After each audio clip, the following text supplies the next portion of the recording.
গিয়া শৈশবের কাছে মানুষকে ইমানের দাওয়াত দেয়, আল্লাহর দাওয়াত দেয়, পরকালের দাওয়াত দেয়।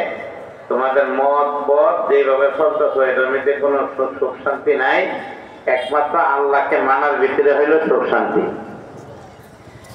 এই দাওয়াত যে দিতেছে এটার ভিতরে এই জামাত জাপানে গেছে। পৃথিবীর প্রযুক্তি এবং উন্নতির একটা উন্নত রাষ্ট্র হলো জাপান। এরা মিনিটে মিনিটে একটা প্রতিরোধী করে।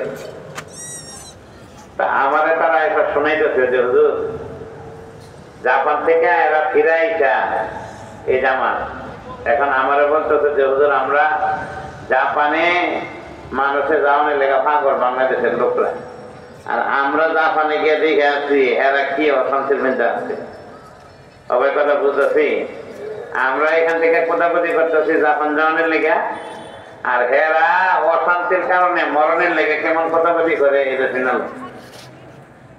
উনি বলেন যে আমরা যখন জাপানে গেলাম আমাদেরকে একটা এলাকায় লয়ে গেছে, ওইখানে রাষ্ট্রীয় ভাবে এই জায়গাটা ঠিক করে রাখছে মরণের জায়গা, মানে সুইসাইড। কথা বুঝতেছেন কি গেছি?